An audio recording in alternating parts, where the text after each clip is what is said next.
Care Avis entry from France Angeli Reluya.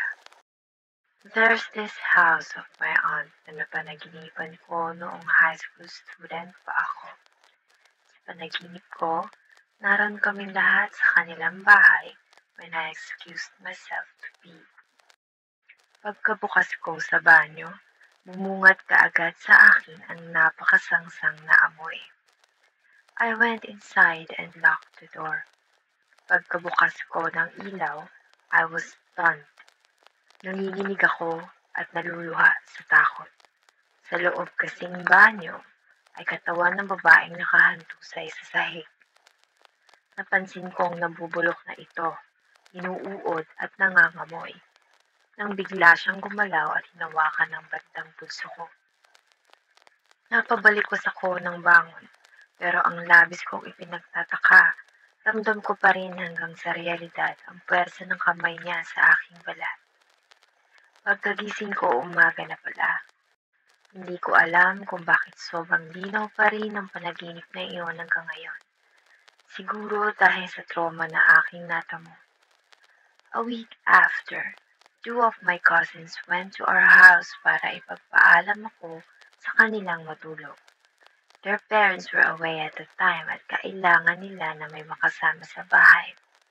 I refused dahil ang bahay na napanaginipan ko is the very same house where they want me to spend my night. Sinabi ko sa kanila ang napanaginipan ko to stop them from bothering me, pero mas lalo silang nagpumilit. So, I gave in. Night came. Nahihirapan akong matulog. Mula sa kawalan ay may narinig akong tunog ng light switch. On and off ito sa kalagitnaan ng gabi. Guni-guni ko man iyon o hindi, sa totoo lang ay hindi talaga ako nakatulog kahit anong pilit ko. Isang araw, nagkukwentuhan kaming magkakaibigan sa tapat ng bahay na yun. Uy, alam niyo ba yung bahay na yan, sementeryo raw roon?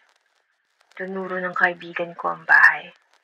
Hearing that question suddenly, it all made sense to me. Kahit sina mama at papa may naririnig na yabag ng paa ng mga batang tumatakbo habang nagtatawanan. Hindi lang isang beses kundi marami. Maid nga nila hindi nakatagal dyan. Habang naguhugas raw kasi siya mag-isa, naririnig din niya yung mga naririnig ng parents ko. Pero sa tuwing lilingon siya, wala naman siya nakikita ang ibang tao. Kaya ako maripos raw ito ng takbo.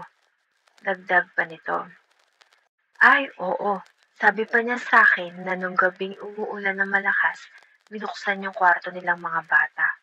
Nilibot ang kwarto na dala-dala ang kandilang kulay puti at umalis din pagkatapos. Kinaumagahan, kinuwento nito ang nangyari sa pag-aakalang si auntie ang pumasok, pero mariin itong tumanggi. Habang nag-uusap kami, ang nooy nakabukas na ilaw sa loob ng bahay ay biglang namatay sabay sa tunog ng motorsiklong paparating. Ang buong akala namin may tao sa loob ng bahay, kaya't laking gulat namin nang makita na ang sakay sa motorsiklo dumating ay ang pamilyang nakatira roon. Scare Avis entry from France Angeli Reluya.